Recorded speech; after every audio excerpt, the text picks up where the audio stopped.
Bueno, pues disculpar el retraso, los problemas del directo. Bienvenidos a Tercios Viejos, una librería un poco fuera del uso habitual, aparte de libros, hacemos más cosas.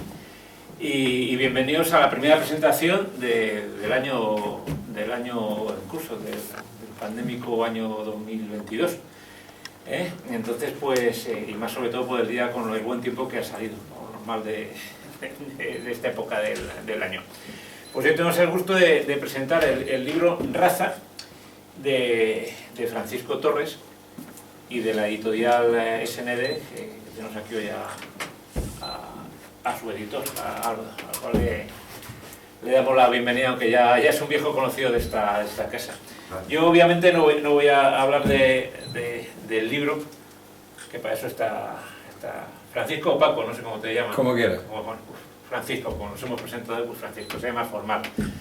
Me imagino que si todos os dicen raza, pensad del Día de la Raza. Si decir raza y Franco ya centramos un poco más el tiro, ¿no? Y me imagino que todo el mundo, si le gusta un poco el tema, y entiendo que estéis aquí es porque os interesa, estáis pensando en la película que se hizo en su momento, pues precisamente, bueno, sin entrar ya en disquisiciones si era buena o mala película, con los parámetros del momento, pues el que hizo pues un señor que lo podéis llamar como queráis, o el general Franco o el generalísimo, eso ya a gusto de cada uno. Aquí es objetivo, o podéis algún amigo que tiene su propia opinión.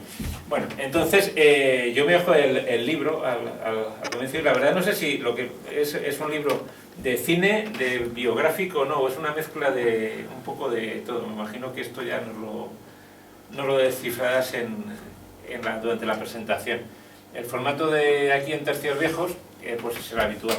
Oye, cuando acabe de presentarse el libro, oye, pues ruegos y preguntas, imagino que las admiten, ¿no? Sí.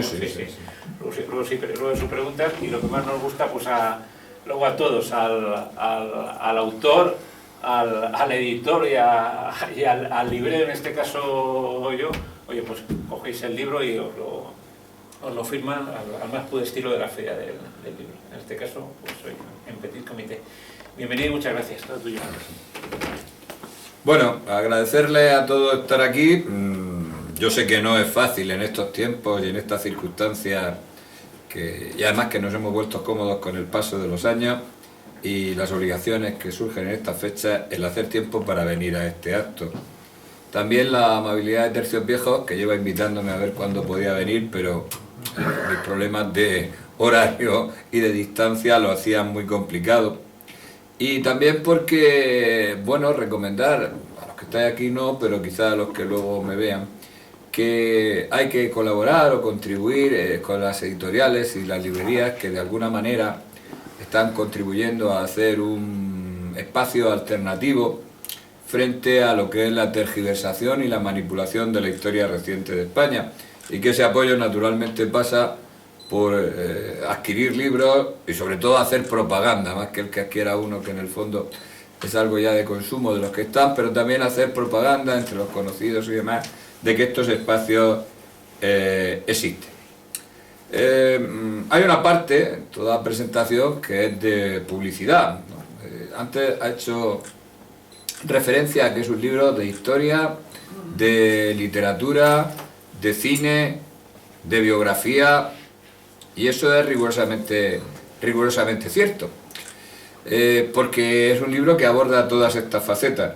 También es verdad que la edición te lleva a plantearse si de verdad se puede hacer un libro de 600 páginas sobre una novela que tenía 200, sobre dos películas sobre las cuales ha pasado mucho tiempo, y sobre todo porque la respuesta pasa por algo que dice todo el mundo, es que la singularidad de Raza es que la escribió un señor que se llamaba Francisco Franco.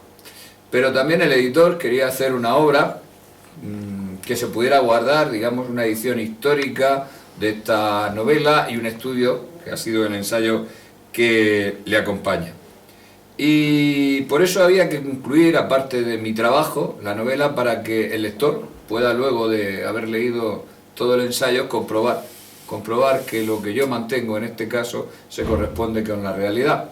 Porque lo que suele suceder, y esto es fácil de apreciar luego cuando entremos en algunos autores, es que los historiadores se van retroalimentando y ya no vuelven a leer ellos en persona, sino que interpretan lo que otro ha dicho, y por lo tanto al final, como nadie va a acudir ni a las películas ni a la novela original, pues el resultado es que se transmite una versión deformada de esta cuestión.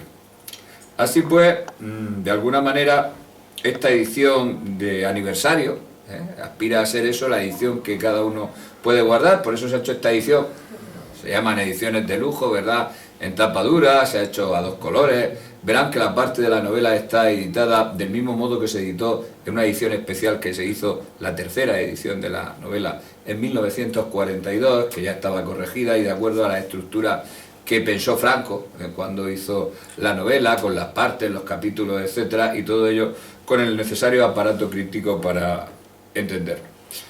La verdad es que presentarlo hoy tenía su aquel, como dirían, porque hoy es 4 de enero, mañana será 5 de enero, se cumple mañana en el Palacio de la Música, se estrenaba la película hace 80 años en una sesión de gala, dispuesta a competir en taquilla con Blancanieves y los 7 enanitos, que era el gran éxito de aquellas navidades.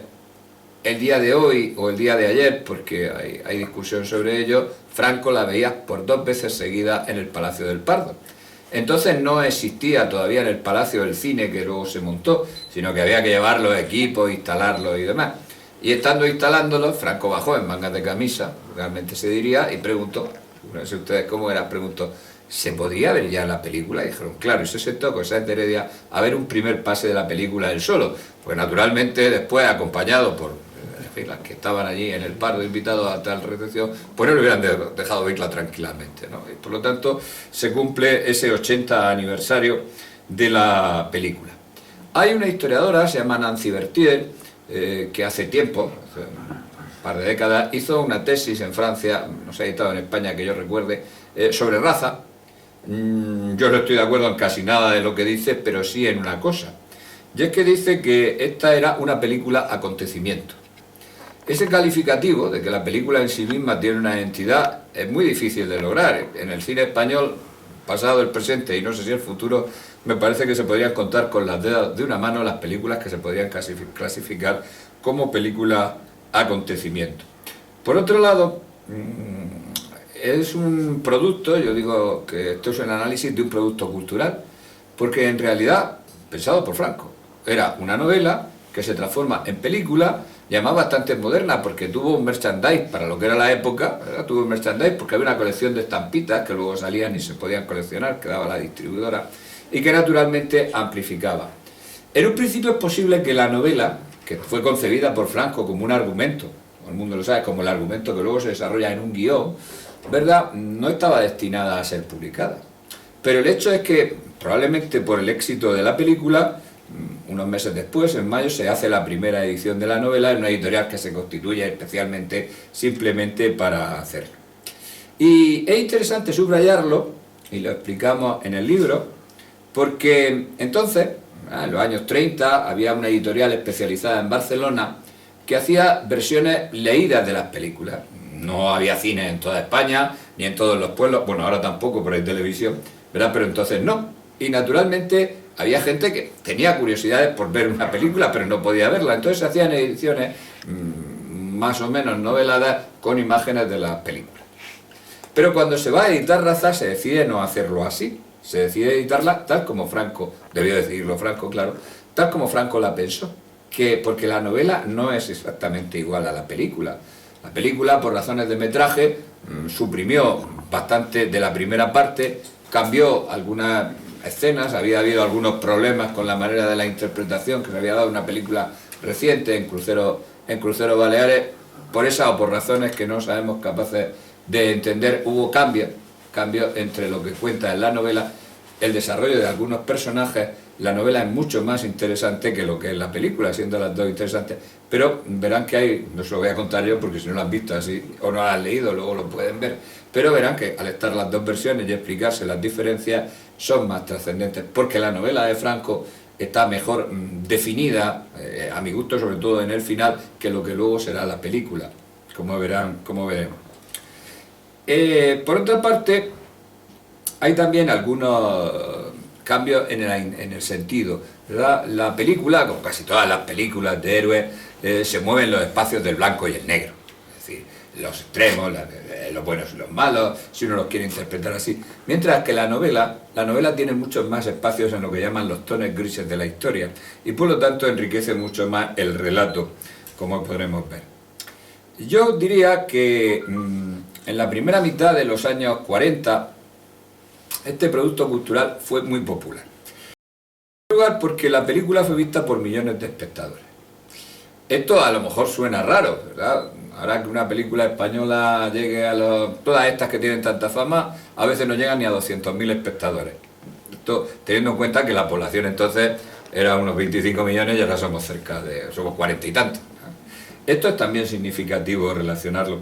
¿Y por qué sabemos eso? Porque entonces no había control de la taquilla. Eso aparece a mediados de los años 60, cuando se empieza a controlar la taquilla y saber cuántos espectadores hay por las contrataciones, porque se conserva la documentación de las contrataciones.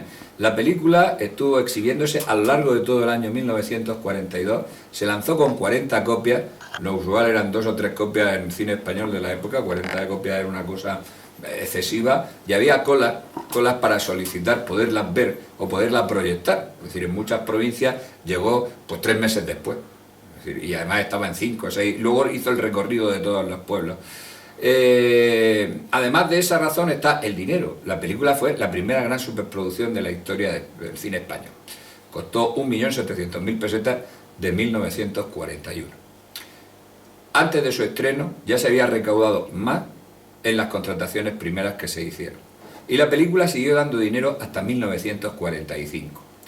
Y nadie vaya a pensar, como dicen algunos historiadores, que es que se obligaba a la gente a ir a verla o se ponía obligatoriamente y gratis. No fue así. Están todas las contrataciones. Para que vean cómo se manipula la historia, y yo dedico algún espacio en el libro a ir contando estas cosas que dicen algunos historiadores, te dicen, bueno, sí, pero hay que tener en cuenta que hubo algunas proyecciones obligadas en cuarteles militares y demás. Bien, sí, cierto.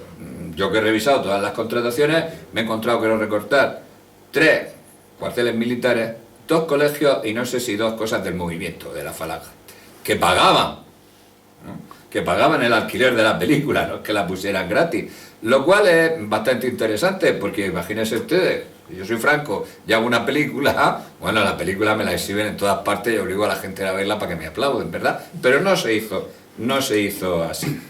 Luego también es que los personajes de la novela y de la película pasaron a formar parte del imaginario colectivo de la época. Además porque era la primera gran producción del Star System que estaban haciendo en España, estaban casi todos los actores importantes de la época, con lo cual tuvo aún mayor influencia. Y además se convirtieron en imágenes icónicas, es decir, el retrato de Alfredo Mayo, vestido de oficial de regulares, se utilizaba en los años 40 muy usualmente, aparecía en una serie de revistas que habían dedicadas al cine, algunas de falangistas, creadas por falangistas, que tienen una importancia. Y luego es que la novela, hasta donde hemos podido localizar, porque esto a veces es complicado, en 1942 tuvo 3 ediciones. En 1942 no se sabía que Jaime de Andrado y Franco eran la misma persona. En 1945 se hizo una nueva edición. Ya se sabía que Franco y Jaime de Andrade eran la misma persona porque se había publicado una biografía que tuvo gran éxito, la primera gran biografía en España de Franco, fuera de las que hizo Aznar, que eran cosas muy suaves, ¿verdad? Es una de Valdesoto, y ahí en 1943-44 ya aparecía que el autor de Raza era Franco, o sea, Jaime de Andrade y Franco eran la misma persona. Hay otra probablemente perdida, que es una reedición que se hace a mediados de los 50, y luego, curiosamente, es después de la muerte de Franco cuando se hacen 3 ediciones, 2 por parte de la Fundación Nacional Francisco Franco y una por Planeta, y ahora esta, lo que llamamos una edición histórica, que es la que hemos hecho nosotros. En las entrevistas me suelen preguntar que por qué dedicar un libro a una novela y a una película, y qué utilidad puede tener hoy el interés, puede despertar un ensayo histórico sobre Raza. Y porque además lo habitual leer es que es una novela y una película mediocre, maniquea, en fin, llena de tópicos, inconsistente, que solo tiene cierta importancia porque la escribió Franco.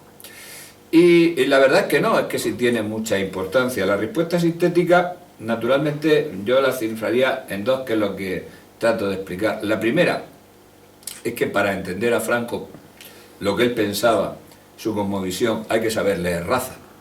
Pero eso no es sencillo para un lector, o incluso para alguien que visione la película hoy y no en 1942, porque los mensajes implícitos que había entonces eran fácilmente comprensibles por quienes estaban. Hoy son absolutamente incomprensibles. Es decir, no tienen los referentes que uno tenía cuando las leía en 1942 o las veía en 1942 para entenderlo. Y segundo, porque desde mediados de los años 60, pero sobre todo en España a partir de los primeros 70, es cuando se empieza a tomar importancia sobre la novela como fuente para saber algo sobre Franco. ¿Y quién lo hace?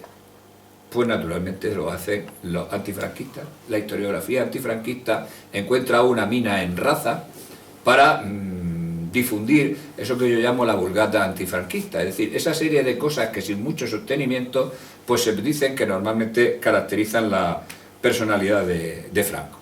Por lo tanto, algo debe tener el agua, cuando ahí detrás hay algunos ejemplos, no todos, de cosas, de artículos, hasta en las universidades extranjeras, en Francia o en Estados Unidos, que se han hecho para interpretar Raza, naturalmente para interpretarla desde un punto de vista antifranquista. Luego, cuando el adversario, por decirlo de algún modo, le presta atención a algo, debe ser pues que ese algo debe tener alguna importancia. De ahí que esa importancia radica en la necesidad de manipular Raza. Es decir, establecer un discurso sobre ella que parece ser aceptado de un historiador tras otro, pero sin que nadie recurra a referirse al original, tanto en el clave del texto como de las películas. Vamos a pasar a algunas cosas en esta cuestión. Ahí detrás hay dos ejemplos bastante modernos de esto. Esto es un cartel bastante reciente de una especie de acto antifranquista exhibiendo la película Raza. Ahí hay un tebeo de hazañas bélicas en la segunda edición o en la edición nueva que uno lo ve y dice, ostras, voy a comprármelo, Raza segunda parte, ahora sale Franco y Alfredo Mayo ahí pegando tiros, voy a comprármelo, esto no tiene vuelta de hoja, esto tiene que ser magnífico. Bueno, ya se pueden imaginar cómo en la historia Alfredo Mayo acaba convirtiéndose en un personaje gay, Franco es un medio loco al cual los alemanes han infiltrado una pócima y se ha vuelto mujeriego, y en el fondo esta es la cuestión. Pero hay algo más, hay una... Bueno, yo me resisto a llamarlo, no voy a citar el nombre, uno de estos que hacen performance. Pues se le ha ocurrido, atentando al derecho de la propiedad intelectual, en fin, coger Raza, cortarla, ¿verdad? Utilizar los diálogos, ponerle una música, utilizarlos cuando aparecen Franco iba a decir yo, Churruca y el otro y no sé qué, y naturalmente doblarlos como una historia de amor gay. Esto tiene su curiosidad, porque podemos llegar hasta los sinsentidos. Hay un autor que dice, bueno, miren ustedes, esto es la explicación, porque claro, esto es la obra del nacionalcatolicismo, en fin, la manipulación, maniqueo, etcétera, militarista, todos los apelativos que ustedes quieran poner. Y entonces dice un señor, bueno, voy a hacer un análisis, esto que está muy de moda, de la crítica textual, a través de la, en fin, estadística, de la utilización de los conceptos y las palabras a lo largo de la novela. Miren ustedes, esto es la demostración fehaciente. Resulta que las palabras más utilizadas están relacionadas con la vida militar, con los grados militares y con la familia. Bueno, claro, pero es que la novela trata de una familia militar y se desarrolla en una guerra.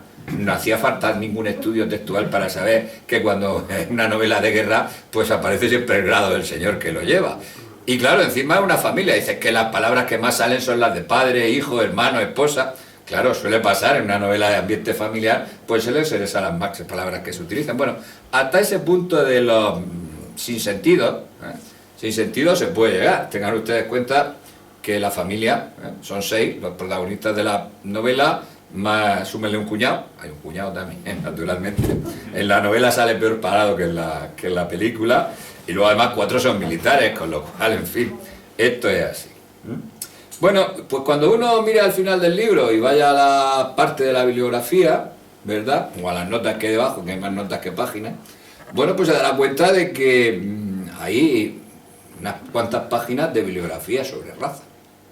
Y esto te revela la importancia que tiene. Es más, algunas de ellas son una prueba evidente de cómo se puede llegar a manipular la historia. Yo explico a través de ellos cómo se manipula la historia de ese señor bajito, frustrado, ambicioso de poder, etcétera, etcétera, que divulga la Vulgata antifranquista.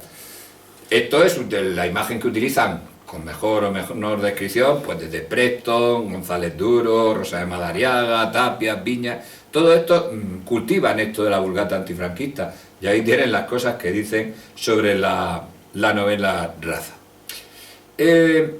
Sin embargo, en la actualidad hay algunos autores que dicen, bueno, es que la fuerza del producto cultural Raza es muy alta.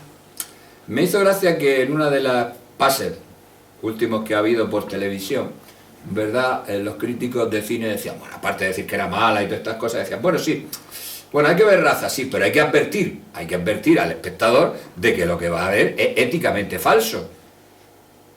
Es decir, hay que vacunar al espectador ante el mensaje de Raza.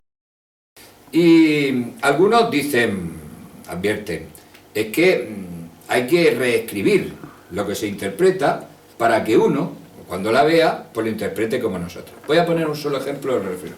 Ahí está, hay una de las escenas, o la referencia en la película, que es igual que en el libro, porque se trata del asesinato de los monjes de Calafell, de la Orden de San Juan de Dios, que cuidan a niños deformes.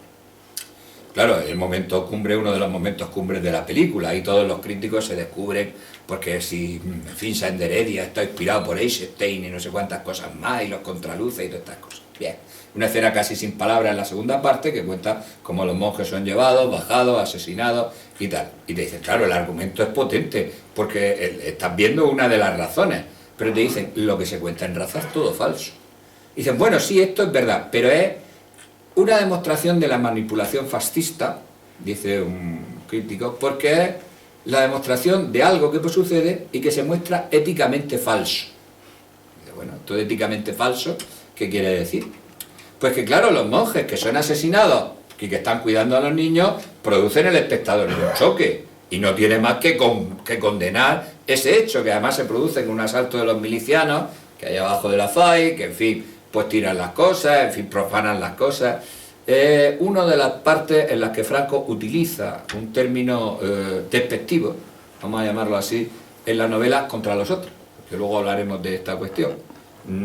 La palabra más fuerte que utiliza. En dos ocasiones les llama desalmados, es decir, hombres sin alma, que sería la traducción, que hacen esto y van a asesinar a los monjes. Te dicen, no, es éticamente falsa, porque en realidad ellos no son asesinados por esta relación que están cuidando a los pobrecitos niños, no, son asesinados porque la superestructura indicaba que la iglesia aliada con el etcétera, etcétera, etcétera, por lo tanto bien muertos están. Viene a ser la explicación que hacen estos autores de esta cuestión. Bueno, así que cada vez que la película se intenta proyectar a la actualidad, pues se produce una movilización. La última vez en televisión, una campaña, al final la proyectaron, para que se proyectara, hace no mucho en Valencia, en un ciclo de cine de la Guerra Civil, porque es una de las películas fundamentales sobre la Guerra Civil que existe, aunque se ha borrado, quizás porque además es la única que ofrece la versión no, las razones por las que lucharon, porque no es una versión de la Guerra Civil, sino las razones por las que lucharon los del bando nacional. Es la única película que transmite eso de forma completa. Naturalmente todas las demás, excuso decirle, ¿verdad?, son las habituales que se exhiben, bueno, pues exhibían Raza. Y naturalmente hubo una protesta y la Filmoteca Valenciana tuvo que hacer una nota diciendo que bueno, que se exhibía porque, en fin, esta cuestión desde el punto de vista histórico, pero que entienden Hay en algunos países hispanoamericanos que ha sido exhibida hace poco realmente como una muestra de cine en la guerra o sobre la guerra en la Guerra Civil. Bueno, volvamos a lo que yo trato de explicar. Antes decía que Raza te obliga a hacer una incursión en la literatura, en el cine y en la historia, porque digamos que son los tres aspectos, ya que la novela fue concebida siempre para ser una película, pero también en los términos de la concepción histórica y de la ideológica, en este caso del autor de Franco. Primero hay que decir que Raza es una obra literaria, es decir, es una novela histórica, Pero curiosamente, al estar concebida para ser proyectada a la pantalla, fue una novela truncada. Es decir, Franco la estructuró, se puede apreciar muy bien en el libro y se explica, la estructuró como esa novela en sus capítulos y sus partes, desarrolló algunos aspectos en la primera parte, pero luego se ciñe a lo que sería lo habitual para un guión cinematográfico. Pero además está muy bien hecho, para un señor que no se dedicaba a eso, y que tampoco que entonces la teoría del guión cinematográfico estuviera muy por allá. Es capaz de hacer eso. Incluso es capaz de, ¿cómo diríamos?, de anotar unos pequeños detalles que van enlazándose a lo largo de la novela. Uno concreto es, esto no se ve en la película, la medalla que besa el padre cuando en fin muere en Cuba heroicamente. Esa medalla va pasando y va a llegar en fin hasta el hermano, etcétera. Bueno, no cuento mucho para que no lo haya visto, ¿verdad? Pero sabe enlazar muy bien, todos los personajes, todo un relato coral, salen muchísimos personajes, todo ese relato coral, que fue una dificultad para la película, había más de 40 actores con papel, lo cual era complicado. Bueno, pues todo eso lo sabe enlazar muy bien. En segundo lugar, es que, al contrario de lo que sostiene todo el mundo, casi todos los autores, no es una autobiografía encubierta de Franco. Mucha gente lo piensa, porque al ver las imágenes, en fin, se retrata y porque lo ha oído decir, pero no lo es. No lo es tampoco para, como se dice, hizo una autobiografía, en fin, con un seudónimo, para reconstruir su pasado ante los españoles y ponerse por las nubes. Bueno, sería para los españoles de hoy, porque los de 1942 sabían perfectamente la historia de Franco, además acaba de morir su padre, con lo cual sabían perfectamente que no había muerto heroicamente luchando en Cuba. Por lo tanto, lo único que hay son algunas cuestiones biográficas, porque un autor de novela que empieza su primera novela siempre coge un tema que le sea próximo, que tenga dominado, que pueda de alguna manera expresarlo correctamente y sin hacer una labor de investigación. Por lo tanto, era lógico que escogiera el entorno militar, que era el suyo, además de las razones que a él le mueven, porque se mueve muy bien para retratarlo, para dibujarlo. Yo les recomiendo que lean la parte que no salió en la película, que es la de la historia de la mujer, en fin, antes de la guerra civil, y que refleja muy bien ese ambiente de las mujeres militares, las viudas, las relaciones, etcétera, que él dominaba perfectamente por esa realidad. En tercer lugar, es que tampoco es una metáfora, como se dice a veces, de España. La raza es la familia, es España, y España se parte. Bueno, en esto hay quien desbarra mucho. Hay quien te dice, miren ustedes, que Franco, en ese afán de ponerse por las nubes, retrató a su familia de la siguiente manera. La madre no es solo su madre, sino que además es la Virgen María. Dice, hombre, mire usted, parece un poco fuerte.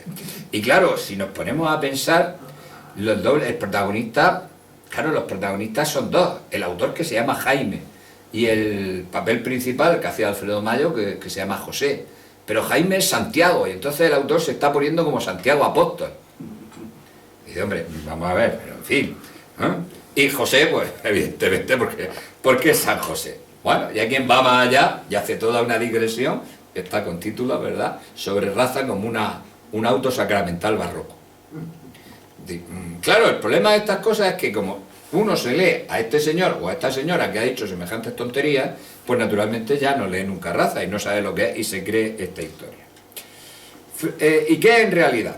Bueno, en primer lugar, es un reflejo de la cosmovisión personal de Franco. Y está explicada esa cosmovisión, que es lo importante, y yo dedico a explicar cada uno de los aspectos, a través de los temas que salen en la novela. Y esa novela además tiene una fecha concreta que para el historiador es muy interesante. Él la escribe entre octubre de 1940 y enero-febrero de 1941. ¿Y qué ha pasado entre octubre de 1940 y enero-febrero de 1941? Pues que Franco ha vuelto de Hendaya, que no va a participar en la guerra y que además son los momentos de mayor presión de los alemanes para que España entre en la guerra. Y por lo tanto, en la novela, curiosamente, no hay ni una sola referencia ni a los alemanes, ni a la situación europea, ni a nada, de nada, de nada. Lo cual no deja de ser interesante subrayarlo. Es más, hay algo que yo siempre cito, esos detalles que hay por debajo, que hay que explicar, porque si no es imposible, es que cuando el padre vuelve de Filipinas, le trae un regalo a cada niño, lógico, el padre se ha ido, y a la niña le regala un cómic, lo que llaman un libro de cómic, un álbum, que se decía en la época, de un personaje francés que se llama Bécassine, que es una muñeca, ahora se han puesto de moda, que no tiene boca, que era muy famosa, que había ido a la Primera Guerra Mundial, que era una maestra, que producía estas cosas. Pero es que ese personaje no existía en 1897, es muy posterior, es del año 13 en Francia. Aquí no sé si los álbumes llegarían a partir del año 20 o 20 y tantos. Probablemente eran los que Franco le regalaba a su hija, ¿verdad? Porque si no, tampoco su hermana llegaba a eso. ¿Y por qué es curioso el que lo cite?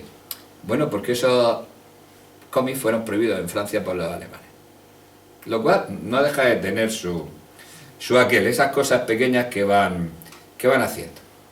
En segundo lugar, además de esa cosmovisión, fijada en ese momento, desde el punto de vista también interior, luego hablaré de eso, hay un resumen de los elementos básicos, ideológicos básicos de Franco en 1940, es decir, tras ganar la guerra. Y están las fuentes de su pensamiento. Entonces lo que hemos hecho es una labor de rastreo de dónde había salido Raza, cuáles son sus referentes. Ahí en la foto que hay ahí detrás mío hay algunos de ellos. No solo Maeztu, Zacarías García Villada, Warren, que es el autor de Aulete, películas como La Bandera, Alfred de Vigny, que es un teórico francés, Pérez Galdós, porque en el fondo cuando él concibe las novelas está cogiendo Trafalgar y está haciendo lo de Pérez Galdós. Sabes tú que hay un personaje que es como un relator, el de alguna manera Raza intenta imitar ese estilo. Es decir, vamos a ir localizando todas y cada una de las referencias en Miles Christi, determinados discursos del cardenal Gomar sobre el sentido de la raza, que uno los lee y los compara con lo que dice Raza. Por lo tanto, Franco se transforma en una especie de divulgador de estas ideas que él asume como propio. Luego está muy bien articulada, porque se articula en torno a varios conceptos. El primero es el concepto del deber y la hidalguía. Deber y hidalguía, que están conjuntos a lo largo del texto, que son fundamentales para Franco y para un militar. Segundo, el anacronismo histórico necesario. Es decir, desde Sir Walter Scott, se dice que es el inventor de la novela histórica, pues el anacronismo es necesario. Este no lo conocemos todos, hemos visto Robin Hood con Errol Flynn, esta manera de interpretar la Edad Media, eso es el anacronismo necesario, no se corresponde con la realidad. Sus anacronismos son los almogávares. Los almogávares de Raza son esos guerreros que aparecen cuando la patria está en peligro, en realidad no tienen mucho que ver con la realidad histórica, como lo utiliza Franco. Es su anacronismo lo que él necesita, también es algo que le viene de la Legión. El nombre de almogávares se iba a utilizar, estuvo entre los que se barajaron al principio con la Legión, el tercio de almogávares y todas estas cosas. Él de alguna manera lo utiliza. Hay una parte histórica que cuenta lo de Roger de Lauria, etcétera, pero la interpretación de los guerreros escogidos, pero sí tiene una interpretación más baja, y es que el guerrero escogido eran castellanos, muchos, aparte de que fueran catalanes, muchos eran castellanos, es decir, eran villanos, vamos a llamarlo así, que por el efecto de la milicia se convierten en caballeros. Toda esta mística, que luego estará en la Legión, es la que aparece en esos almogávares de Raza que él interpreta, que es su anacronismo. No es una interpretación exacta de la historia, sino algo que se utiliza como recurso literario. Luego hay otra cosa que se ha ido perdiendo, quizás por efecto de la versión. ¿Saben que Raza tiene dos versiones en la película? Una de 1942 y una de 1950, con ligeras variantes. La novela siempre fue igual. La novela nunca se varió, siempre la edición ha sido siempre la misma, con lo cual aquello fue otra cosa que luego, si alguien quiere, pues yo lo preciso. Pero hay una cosa que aparece en 1942 de forma clara, tanto en la película como en la novela, que es donde está. Y es que Franco interpreta toda esta idea que tiene en clave de un enfrentamiento. Eso es una cosmovisión. El enfrentamiento es entre el espiritualismo y el materialismo.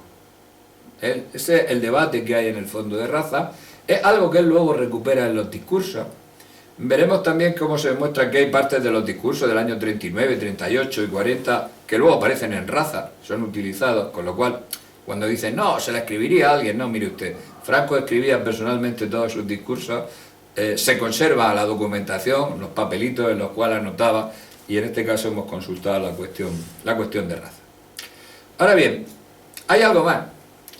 Al principio de la obra, Franco dice, todo lo que ustedes van a ver son vivencias reales. El espectador podrá revivirlas fácilmente desde la pantalla lo que estamos contando. ¿Qué es lo que sucede? Pues que todos los hechos que se narran en Raza son verdaderos. Todo lo que les pasa a los personajes ha sucedido en realidad. Y son hasta fácilmente, son identificables. Por lo tanto, claro, esto derruye la crítica habitual del relato maniqueo, inventado, ficticio, que hace Franco sobre estas cuestiones y que luego podemos ir detallando. Luego, también en esto hay que recordar que algunos, insisto, pues como si no hubieran leído nunca Raza, o que no tienen un desconocimiento absoluto de la historia.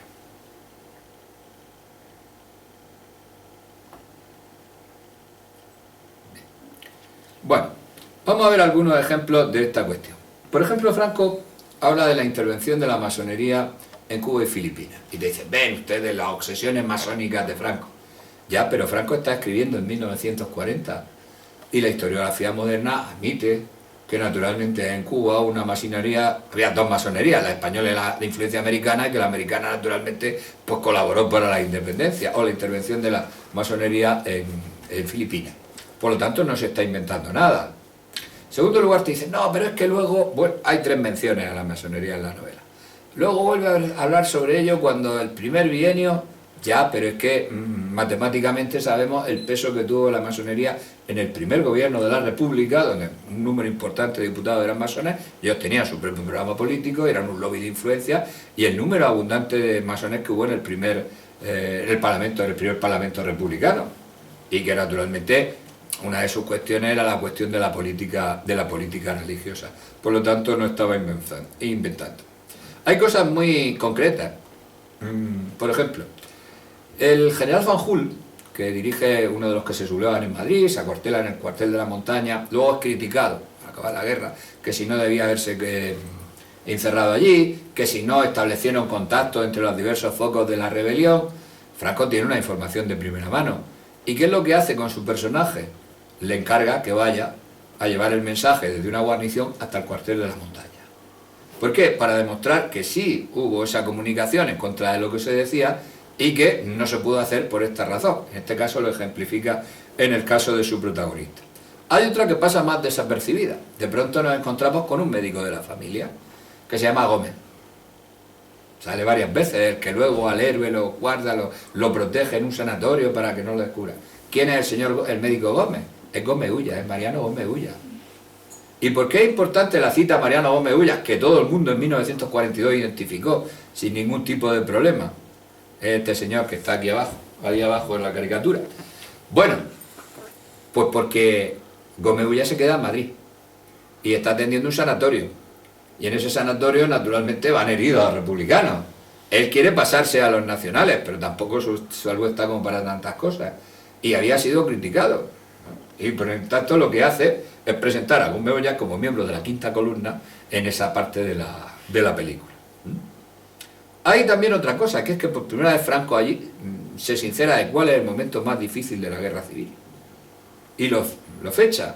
Es el que va entre el hundimiento de la España, el momento del problema, no, del Baleares, el España, bueno, Baleares, el momento del Jarama, el asalto al Pingarrón, hasta la toma de Bilbao. Él cifra ahí el momento más difícil de la guerra, que es el que aparece retratado en la novela. Cuando se produce eso. Hay otra cosa más curiosa, dicen los autores, es que era un ególatra. Bueno, sí, porque se hablaba de él sí mismo en tercera persona en la novela. Bueno, sí. Aparece 3 veces. 3 veces hay una referencia a Franco. Una al final, porque preside el desfile de la Victoria. Otra cuando estos problemas de dificultad, porque está revisando el frente. Y claro, es que es muy raro que en una novela de guerra hagan una referencia al general en jefe, eso es rarísimo. Pero a partir de ahí se inventan que es una forma de, en fin, autoproclamación, ¿no? Como si alguno de los espectadores que estaban allí no supieran que Franco presidió el desfile de la Victoria del 19 de mayo de 1939, ¿verdad? Bien, sigamos. Hay una cosa curiosa, que es el problema de la biografía, cuando decía eso que decía antes. Dicen, bueno, es que es la forma que él tuvo, en fin, de ocultarse bajo el seudónimo, para así dar esa versión. Bueno, tampoco había que ser muy listo, porque utiliza Andrade, es un hombre de parte de la familia, pero es que otro de los personajes que es pariente que sale es Pardo, y Pardo de Andrade son los apellidos de su madre, que eran los que se utilizaban originalmente, ¿no? Y luego cuando hablan del padre, bueno, pero es que el padre no es, el padre Camilo Alonso Vega. Franco conoce muy bien lo que ha sucedido, la tragedia en Cuba, gente que él conoce que ha perdido a su padre en la batalla, y el que ha perdido al padre es Camilo Alonso Vega. Todo el mundo sabe que son amigos desde niños, hacen la carrera militar, y él de alguna manera lo está retratando. En este sentido, ninguno de los protagonistas es decir, ni José, él es Franco, ni Pedro es Ramón Franco, ni Jaime, bueno, ese menos que acaba de cura, es Nicolás Franco, ni naturalmente Isabelita se parece en nada a Pilar Franco. ¿Qué es lo que ha hecho? Crear unos arquetipos. Esos arquetipos que hacen recoger cada uno de esos, todas esas historias que él quiere contar. ¿Quién es el protagonista? Hombre, pues el protagonista es un oficial, uno de sus cadetes, uno de sus alféreces provisionales, uno de los oficiales de la escala legionaria, porque y hasta les pone nombres y apellidos. Voy a poner algunos ejemplos. José Churruca, el protagonista, dice en la novela, es el oficial que en Toledo se enfrenta a una manifestación de republicanos, habían bajado unos cadetes, se enfrentan, hay un follón, los cadetes tienen que irse, acuartelarse fuera, una larga disputa, una protesta parlamentaria. Bueno, pues hace a su José el protagonista de ese hecho que sucedió en la realidad. Segundo lugar, cuando va a ser capturado y lleva el mensaje, él está rememorando al capitán Luis Alba. Además lo dice textualmente, luego hará mención a él en la tercera. Cuando se pone chulo en el juicio, si no han visto la película, y dice, mi sangre no es vuestra, mentira, canalla, mi sangre es de España, y reconoce que es de los nacionales, está ante un tribunal de excepción, y le dice, bueno, es que como su sangre la ha derramado con nosotros, no, y el otro se pone muy chulo, Alfredo Mayo, y te dicen los demás, ven ustedes, esto en la novela de Franco es naturalmente un exceso patriótico, y en la película todavía más. Bien, sí, pero es que eso sucedió de verdad. Noriega, que fue un oficial que es cogido en Madrid prisionero, cuando lo llevan al juicio ante el Tribunal Excepcional, Tribunal Primero de Responsabilidades, y le dicen eso, es decir, bueno, es que los suyos están matando, no sé qué y no sé cuánto, se levanta y dice, no, yo estoy con los míos y estaré siempre con ellos, claro, lo condenan a muerte. Bueno, la explicación está allí. Es que hasta en el hecho dice, bueno, ya, pero ya lo inverosímil es que lo fusilen y vivan. Bueno, ya se lo he contado, al protagonista lo fusilan, pero no lo matan del todo. En la novela, bueno, hay un momento que se produce un bombardeo y naturalmente salen corriendo y no le dan el tiro de la gracia. En la película, pues, no, se lo llevan, queda más cinematográfico, está muerto, pero luego está bien. Bueno, y dicen, no, pero eso es inverosímil, tampoco es verdad. No, hay varios, entre ellos Sánchez Mazón, que fue fusilado y se escapó, pero es que había un comandante, profesor de la Academia, después de guerra, de la Academia General, bueno, Academia General no, estaba en Toledo, la Academia en Toledo, que fue fusilado en la guerra y se escapó, no lo mataron del todo, por lo tanto eso. Pero van más allá, dice, ¿quién es? Dice, Monterito. ¿Quién es Monterito? Monterito es un teniente de la Legión, que queda inválido en herida de guerra y dice, ya no voy a poder ganar la laureada. Y Franco le dice, no te preocupes, Monterito, una reunión en Madrid, que cuando España corra en peligro, tú ves, total. Estalla la guerra civil y Monterito estaba en el País Vasco, se cruza, pese a sus lesiones en el brazo, en las piernas, no podía tirarse al suelo porque no podía levantarse, bueno, se cruza a nado a las filas nacionales y naturalmente se pone al mando de una bandera de la Legión. Bueno, pues si uno repasa la historia de José, del protagonista, pues encontrará que desde Madrid está herido, pasa el Tajo, en este caso naturalmente se pasa a las filas nacionales y a partir de ahí pues se pone al mando de una bandera de la Legión, que es precisamente la que está combatiendo, que es la que mandaba Montero. Bueno, por eso te quiero decir que todas estas cuestiones, dicen, ¿y el hermano? Hombre, el hermano que es republicano, que era el malo de raza, que era José Nieto, que además como es de Murcia como yo, siempre lo digo, ¿verdad? Bueno, pues José Nieto era el malo, además tenía una postura, una voz y tal, era el malo. El hermano está claro, republicano, Ramón Franco. No. Primero porque dicen, no, esta es la idea de matar al hermano, ya, pero es que el hermano murió combatiendo con su hermano, ¿verdad? Y en el libro yo dedico un espacio largo a contar esta relación, porque Ramón Franco escribió una novelita, una cosa así, que tiene pequeñita, tendrá 20 páginas, en el año, no sé, el 31, me parece, quiero recordar que era, o el 32, poniendo a parir a su familia. Franco, a su hermano Francisco, aunque él reconoce que es el general laureado y todas estas cosas, a la familia, a la boda que ha hecho, boda de interés, odia a Carmen Franco, en fin, si se la leen alguna vez es un disparate. Es probable que Franco empezara a escribir antes, en esos años, la historia de su familia, lo que sería el origen de Raza, y que luego, como sus papeles se pierden, toda su documentación, porque él tenía un piso en Madrid, Franco tenía una casa en Madrid, estos de la fortuna, se olvidan que antes de eso ya tenía una casa en Madrid, ¿verdad? Fue asaltada por la Brigada del Amanecer y le pegaron fuego a todo, con lo cual se perdió. Y luego probablemente retomando la idea o alguna nota, pues, surgirá la Raza que conocemos finalmente. Pero ¿quién es entonces el hermano? Pues este señor que hay ahí vestido de legionario, que es Villalba. Los Villalba también inspiran a los personajes de Raza. Es una familia cuyo padre es profesor en la Academia Militar de Toledo, luego será el que va a África durante la guerra y al que le piden ayuda Pacón, su primo, Franco y Camilo Alonso Vega, para que, como había sido un profesor, se puedan ir a África y entrar en regulares. Su hijo, dos de ellos son compañeros de Franco. Uno de ellos es asesinado en la zona republicana.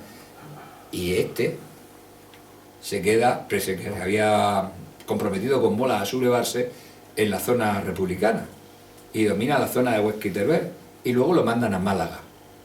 Y es el que avanza sobre Málaga, pero que inverosiblemente se vuelve. Todos dicen que si era un agente de la quinta columna, que se había arrepentido. De hecho, se exiliará en el extranjero y luego se le permitirá volver y le darán el grado, le permanecerá el grado. Pues ligeramente en quien debe estar inspirada la figura de el hermano, el malo de la película, es en el Villalba. No es en Ramón Franco como se puede tener.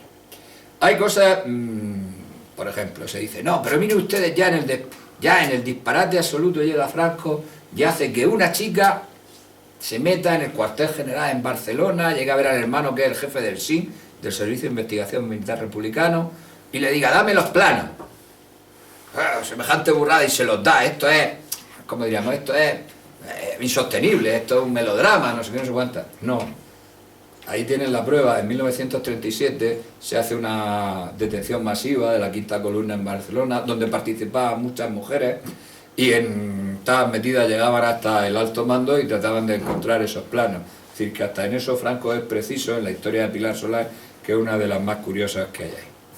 Entre los temas, por no tampoco extenderme mucho, interesantes, que son muchos que aparecen en la película, hay un tema que es el de la redención. Hay un momento en la película en que los españoles, yo me imagino en 1942, oyeron decir, cuando están hablando la espía de la quinta columna con el hermano, él le dice, bueno, en fin, si me entregan los planos, un día hay que servir a la patria, a tu familia, y él le dice, España no es solo Burgos. Claro, eso en 1942, dicho en un cine, debía sonar como muy fuerte.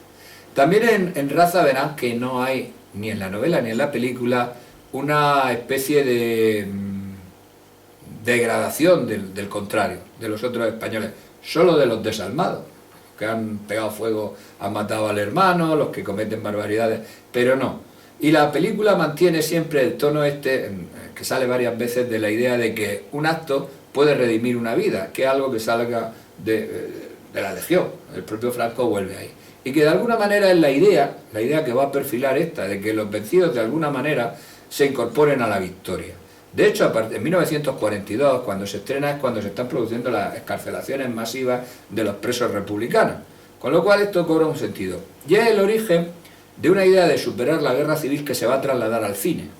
Si ustedes cogen las películas que se refieren a la guerra civil, ya a partir de 1949, desde El Santuario no se rinde, verán que hay un mensaje que trata de superar la guerra civil. Incluso cuando se hace la versión de Raza de 1950, el tráiler promocional habla de una guerra horrorosa entre hermanos y que los que se han enfrentado no lo han hecho por eso, sino por una influencia externa. Esto se va a plantear en el cine y tiene su arranque también en la película Raza. Y por último está el análisis cinematográfico, que me parece también interesante, porque Raza es una película histórica, pero histórica para la historia del cine español, porque el cine español hasta Raza era un cine de consumo interno sin capacidad de competitividad exterior. Porque Franco estaba muy interesado por el tema de impulsar el cine español y porque decide voy a hacerlo yo. En esos momentos hay una polémica que yo recojo en el libro entre las diversas publicaciones cinematográficas que han cogido mucha preponderancia, bastantes de ellas de origen falangista, que piden un cine de carácter nacional, que ensalte los valores patrios, la idea de la historia, etcétera. Pero nadie lo hace, porque esos cines cuestan mucho dinero, ¿verdad? Por lo tanto, él decide dar un puñetazo en la mesa y hacer la película. Y esta película se hace con el presupuesto más alto de la historia. Incluso se prueba un sistema de sonido nuevo, porque España carecía de sistema de sonido, por lo tanto había que grabarla fuera. Por lo tanto, este sistema se va a inaugurar para que se oigan bien, porque las películas españolas se oían fatal. No sé si han visto alguien alguna vez una película de Estrellita Castro, pues son bastante insoportables porque te está chinchando en el oído, ¿verdad? Bueno, pues se inaugura el sonido para esta película. Y naturalmente el dinero sale del Estado. Franco lo hace a través de un organismo oficial, que es el Consejo de la Hispanidad.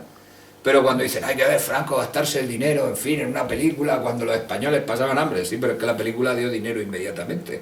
Esto es un pequeño detalle sin importancia. Y además demostró que se podían hacer, y es la que impulsa toda la serie de grandes películas que además han quedado en la memoria popular. Es decir, por ejemplo, más característico, Locura de amor, que son películas de altísimo presupuesto. Estas son las que son ahora criticadas o han sido criticadas. Unas las llaman cine de cruzada, los otros cine de cartón piedra, pero la realidad es que ahora hay una corriente reivindicatoria de estas películas porque son películas muy bien hechas. Y luego también subrayar que la película se lanzó para el extranjero. Se comisionó a un grupo de personas importantes que llevaron la película a Portugal y luego a países hispanoamericanos para su exhibición, pero el problema era exhibirla en Europa, que en ese momento, en 1942, está dominado por el Tercer Reich. Y había dos partes, la parte que son territorios del Reich y el resto. En el resto no había problema, había que tratar directamente y se podía exhibir, pero en el Reich hubo problema. Una comisión especial viaja a Berlín con la película, con el aval, no sé si ellos sabían, me extraña que no lo supieran, que el autor del argumento era Franco, pero hombre, el que llevaba negociaciones era el jefe de su casa militar, con lo cual alguna influencia tendría. Y ahí, en el libro lo recojo, un largo problema para que se proyecte la película en Alemania. La ve Goebbels en persona y dice que de ninguna manera. Que esa película no se puede exhibir allí porque trata una serie de cosas que chocan con sus preceptos. Incluso algún autor que se ha hecho eco de esto ha procurado, en fin, vamos a tamizarlo porque Preston dice que raza es la demostración palpable de la aproximación al Tercer Reich y a las tesis raciales. Pues no se ha leído la novela, ahora en ningún momento habla de nada de eso, ¿verdad? Bueno, pues la película tarda en editarse, no tardará un año en exhibir. Y la negociación es para que no se corte ni se cambie el sentido que tiene, Había sido exhibida en Italia, fuera en la Mostra, fuera de concurso, en Francia, y finalmente se exhibe en Alemania. La película dará dinero también en el extranjero, hasta tal punto que cuando acaba la Segunda Guerra Mundial hay un problema diplomático porque, claro, los aliados se han quedado con todo y está la deuda por los beneficios de la película. La película ha sido prohibida en la zona aliada y, bueno, hay un largo debate entre las autoridades españolas para ver. E incluso hubo muchísimas dificultades para proyectarla como Franco quería, Isaac de Heredia, en la División Azul, en el frente de combate. Finalmente, en mayo, se autoriza que vaya y se proyectará durante un día en la retaguardia. Los soldados abandonarán el frente, irán a ver la película y volverán. Y es muy interesante porque las memorias que yo conozco, de alguna cosa se refiere en el libro, de quienes la vieron entonces, de quienes estaban en combate, ¿verdad? Decía que lloraban viendo la película porque naturalmente ellos se sentían un poco como los personajes de raza. Y de hecho en esta edición hemos hecho lo que se hizo en 1942, que es que acaba con el anagrama, la parte de la novela, con el anagrama de la División Azul, que entonces se puso, porque se puso enseguida en marcha la idea de hacer una segunda parte. Y en la segunda parte, Franco trazó una folio, unas cuartillas argumentales, y el protagonista, pues naturalmente iba a ir a la División Azul. Y eso nos lleva también a plantear en el último capítulo Franco como personaje cinematográfico. Porque claro, Franco, dice uno, es que fue el actor principal del Nodo, y en cierta manera es verdad, ¿eh? Salía, bueno, a Matías Prats le preguntaron una vez, bueno, pero ustedes que siempre sacaban a Franco, y él entonces dijo, bueno, ya, pero es que como siempre estaba inaugurando cosas, ¿qué íbamos a hacer? Bueno, esto también, y se repasan un poco cómo ha sido la presencia de Franco en el cine hasta la última película, la de Amenábar, y no sé las que vengan después. Y esto es lo que yo en definitiva les he contado así de forma apresurada y no sé si excesivamente rápida. Y ahora pues yo no tengo más, y si quieres preguntar algo pues yo intento contestarlo.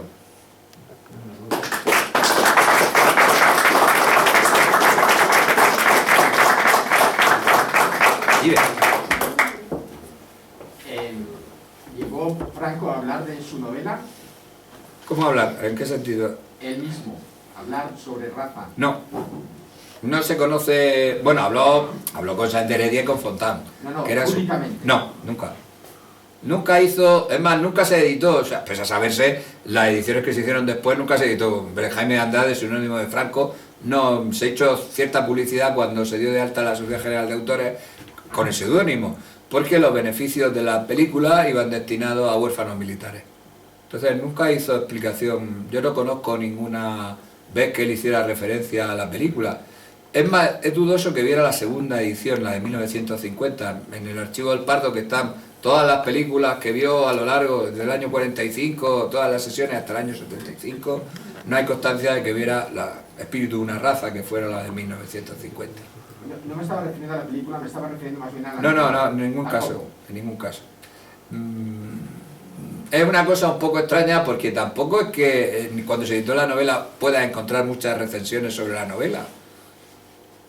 Hombre, teniendo en cuenta que era un megalómano y tal, yo hubiera ordenado que me pusiera... Imagínate que Pedro Sánchez escribe una novela, bueno, se la escribe, mejor dicho, ¿verdad?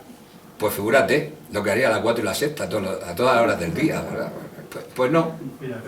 Hubo una... Se puso un par de crónicas de estas que se hacían en algunos periódicos y poco más. Bueno, Manuel Aznar hizo una crítica, en fin, de la novela, poniéndola bien, pero poco más. En Alemania tuvo también unas buenas críticas y en el Vaticano.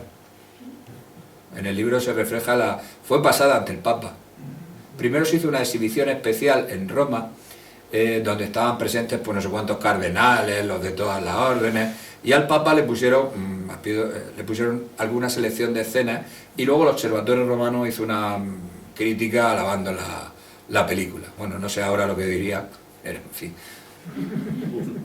¿Y usted ya ha conocido o conoce a la familia? ¿La familia no ha hablado nunca sobre la opinión de Franco sobre su propia novela? No. No, porque yo no sé si con la hija es posible que hablara alguna vez, que es la única, pero no tenemos esa preocupación. Yo creo que ellos verían de pequeños la película o poco más. No consta ningún recuerdo sobre que él haya hecho alguna vez alguna manifestación de la película. En sus papeles tampoco, no hay nada sobre ello. Tampoco hace, por ejemplo, no ha hecho ninguna mención a alguna frase suelta a Diario de una bandera, ni a las de Alucema. No era usual en él hacer ese tipo de autoexalzamiento, si uno quiere llamar. Ni tan siquiera las conversaciones con su primo, esas tantas veces publicadas, aparece ninguna... Se habla de los derechos de autor, de que está pensando en cómo invertir el dinero, que si puede ser para ayudar a huérfanos militares, estas cosas sí, pero de lo así escrito de su puño y letra sobre raza no hay ninguna. Miguel Ángel, espera que está ahí. Bueno. ¿Por qué la escribe? Porque él... que tiene todo el aparato de propaganda de un régimen y hace con un seudónimo que saben que va a ser él y todo lo que cuenta en la novela, que sabe que lo van a analizar minuciosamente, ¿por qué se toma el trabajo de hacer la novela? Yo creo que porque él... yo, personalmente, porque él debía pensar que quería explicar, de alguna manera, por qué había lucha. Y creía que tenía que hacerlo él. Y en cierta manera estaba hablándose, bueno, en el libro, es que esto es muy prolijo, se está planteando lo de la cuestión del cine, de si se deben hacer muchas películas o pocas de la guerra civil, y él quiere dar su versión, ¿no? Y se centra en esa serie de ideas por las que ellos han luchado. Y él decide hacer, lo hace muy personalmente, es decir, yo creo que se enteraron Fontán, luego Sáenz de Heredia, y poco más, y su taquígrafo porque es el que pasaba las cosas. Y esa es su idea. Luego también hay que tener en cuenta que en el marco del año 40 tenemos la ligera impresión, ¿no?, de que Franco mandaba, que era bastante más complicado que eso. Estaban los falangistas por un lado, una parte del estamento militar dirigido por Varela, monárquico, que querían traer la monarquía. Dentro de los falangistas habían 4 o 5 secciones peleándose, los partidarios del catolicismo dando el follón, conspiraciones a tutiplén. Y de alguna manera Raza es la idea de la unidad de todos esos elementos, ¿verdad?, que por los que han luchado y que son los que deben alumbrar la Nueva España.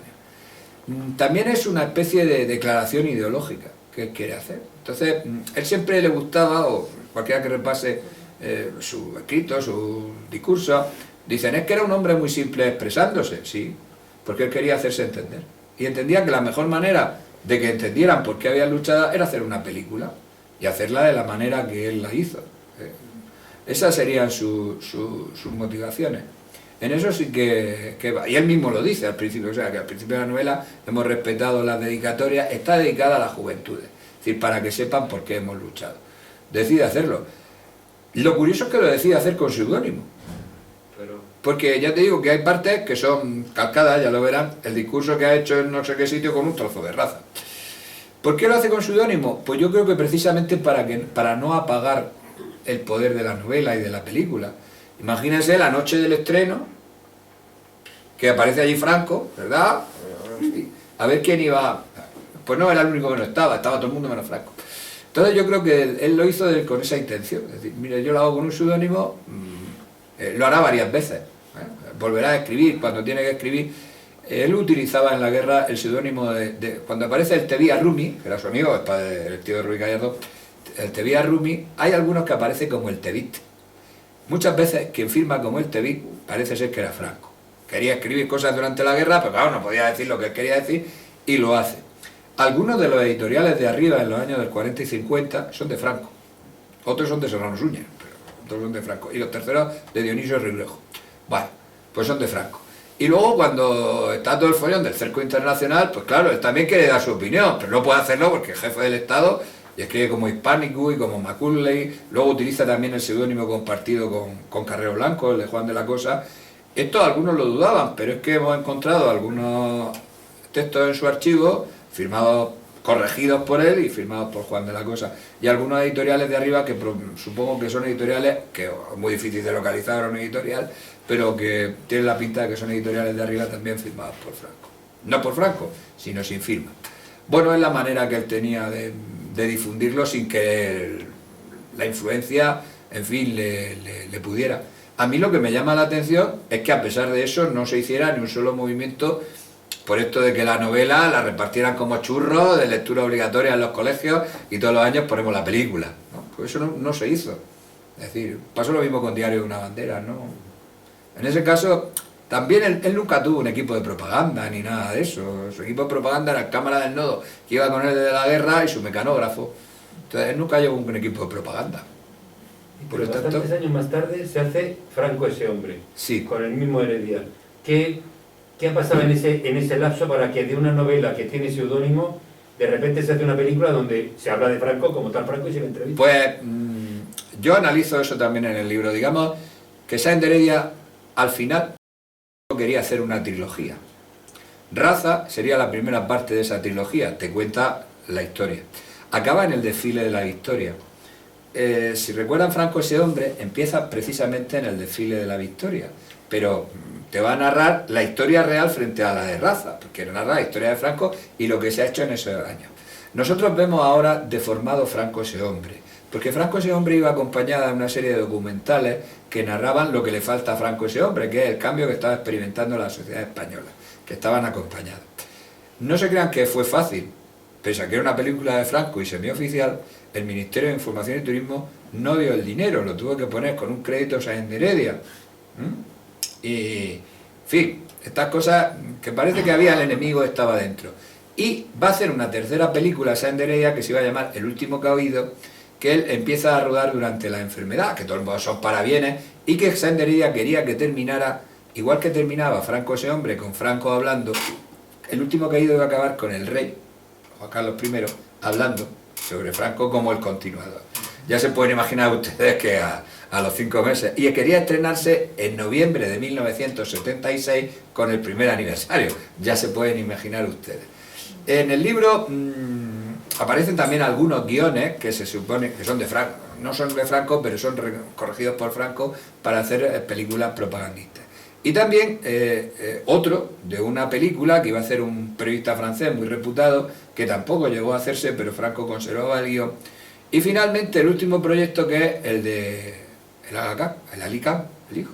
Es decir, vino unos meses antes, se entrevistó con doña Carmen, estaba dispuesto a financiar una película, una biografía sobre Franco, pero alguien, una vez que ha fallecido, debió llamarle que fuera muy amigo suyo. Ya se pueden imaginar que me está grabando ahora que me caigo, ahora que me doy cuenta, ¿verdad? Bueno, pues ya se pueden imaginar qué amigo suyo debió al Can para decirle a Alicán, mira, mejor no la haga, ¿verdad?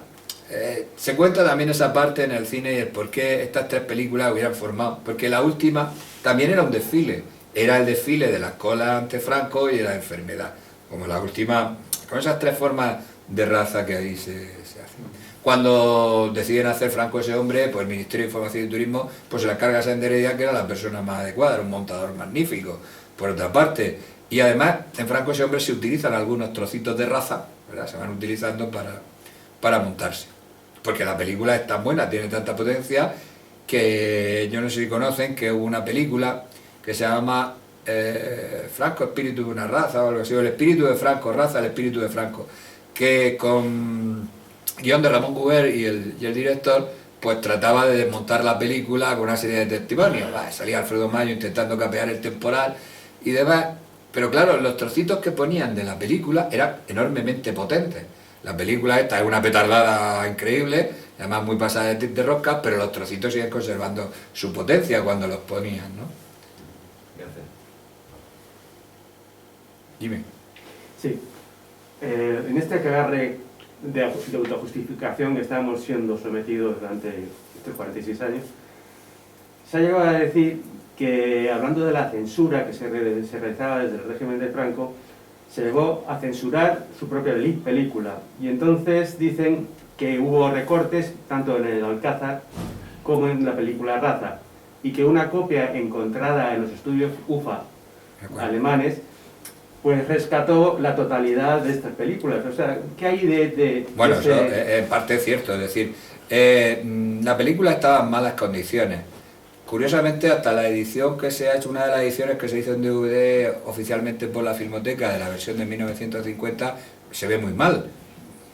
Cosa rara, porque la Fundación Franco tiene una película, una copia perfecta, pero en fin.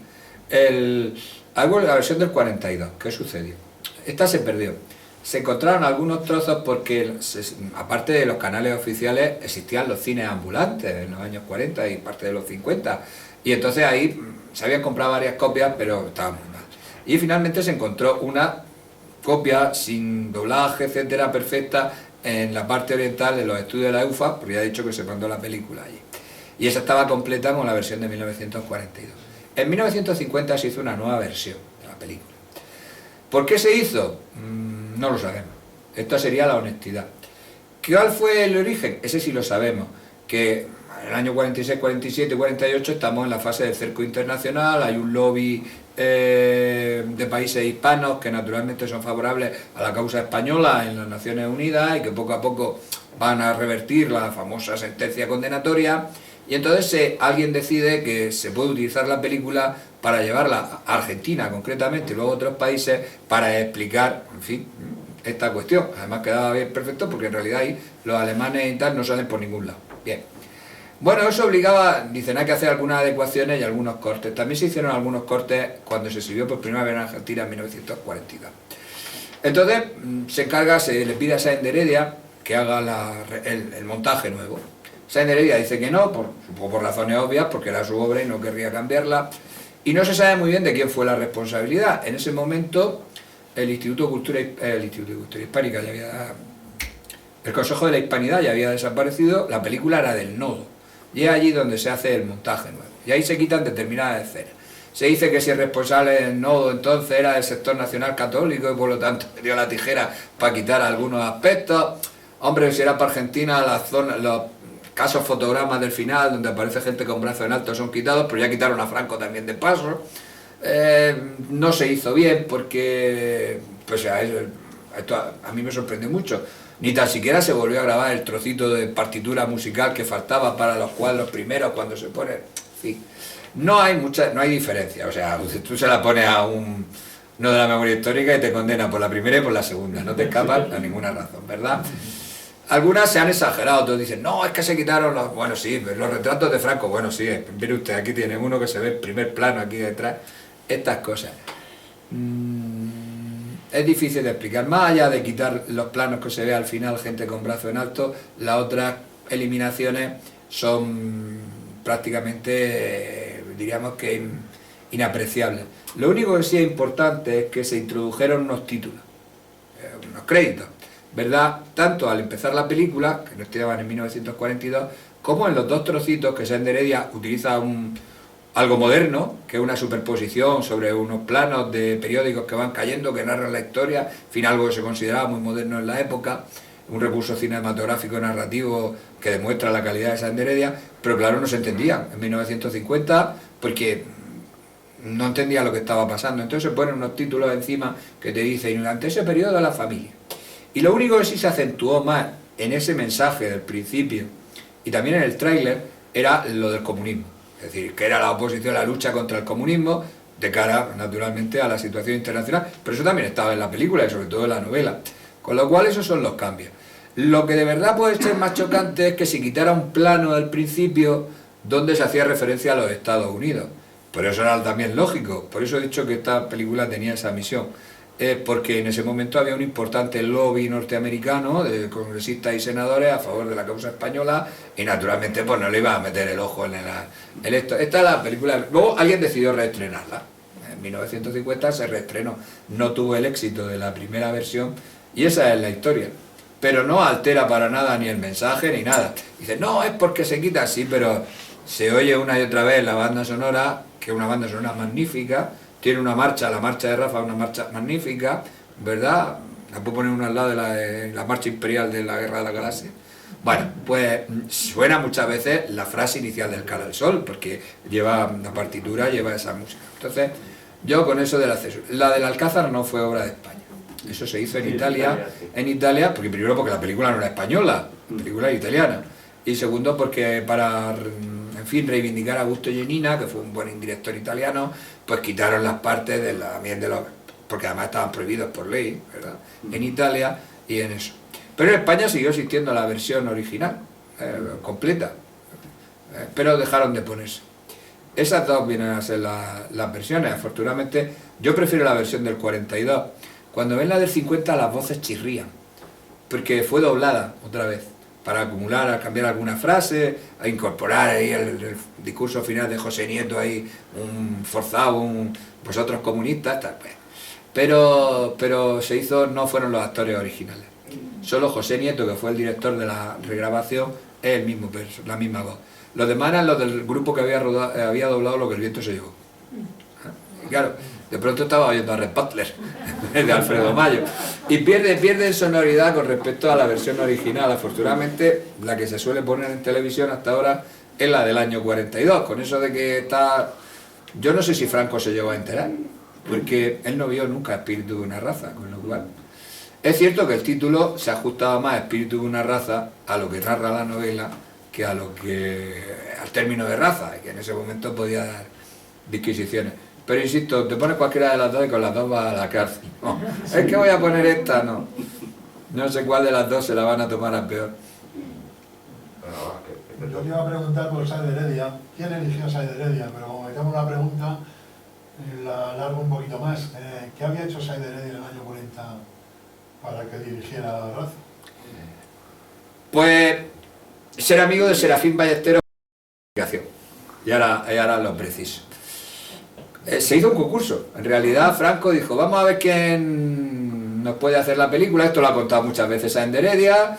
Se encarga, yo supongo que una de las productoras era Cifesa, aunque no sabemos, solo sabemos que fue ACEA, a la productora de Ballesteros, que naturalmente pues habló a favor de su director, que era Sáenz de Heredia, que estaba vinculado a la casa, En ese momento Sáenz de Heredia tenía una historia más bien corta, había rodado Patricio Meri una estrella, una película que había tenido buenas críticas, pero estaba todavía formándose.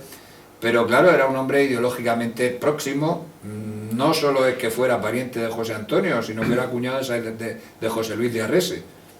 Esto no se suele contar, es decir, tenía todos los parabienes, pero también los tenía Carlos Arévalo, que era el otro director, que igualmente era de familia falangista, le habían asesinado al hermano, en fin, todos tenían eso. Había rodado Jarca, que era una película muy bien hecha, pero que notaba ciertos problemas de relación entre las escenas. Son directores que estaban empezando. Sáenz de Heredia tiene un estilo más narrativo, el otro tiene más expresionista, por una cuestión de definiciones, y Franco al final decidió por Sáenz de Heredia. Se cuenta siempre que es que como quitó una frase, pues con eso es lo que gustaba Sáenz de Heredia. Supongo que los planos y el inicio que él hizo de la película le debieron llamar más la atención. Luego Arévalo debía estar recomendado por el sector nacional católico, porque van a buscar a esta búsqueda más acifesa, y Serafín Ballesteros habían estado en el bando nacional. Otra cosa curiosa, que yo digo, claro, es que Franco intentó hacer, dice este que se inventa todas las cosas sobre raza, Ramón Gubert, un cine de cruzada fracasado. Si hubiera querido hacer un cine, hubiera ordenado a la película y se hace la película, ¿verdad? No era esa su intención en ningún momento. Podía haber hecho lo que hubiera querido y no lo hizo.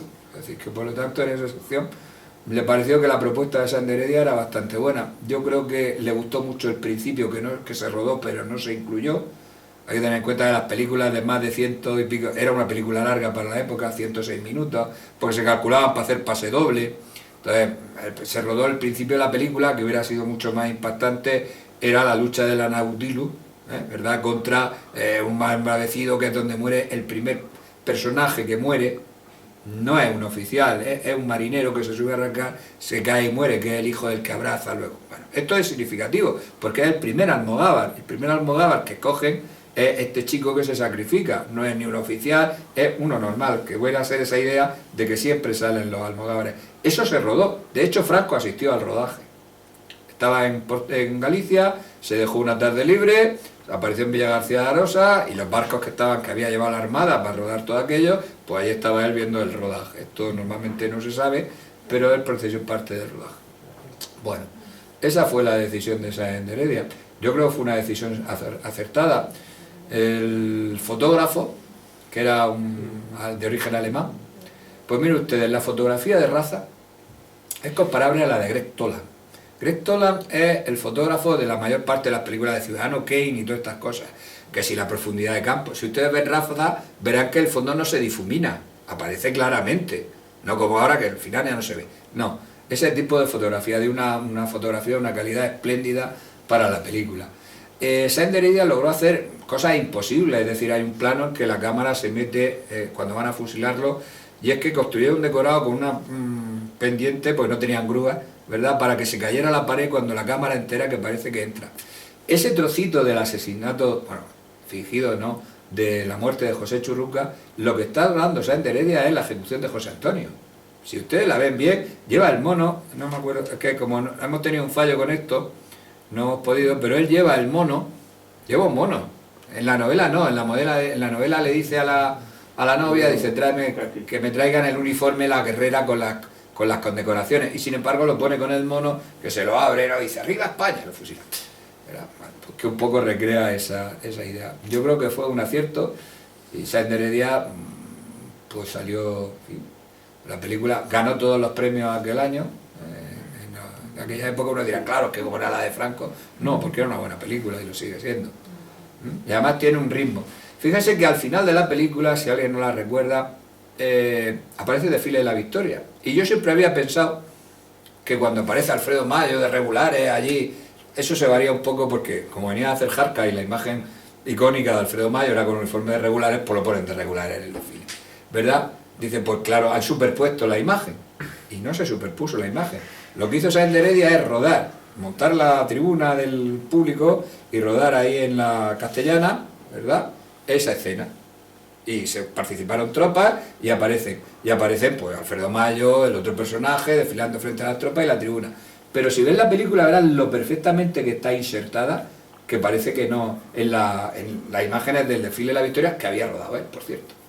Está perfectamente insertada y sincronizada, porque la película combina muy bien imágenes reales con las imágenes que se están rodando.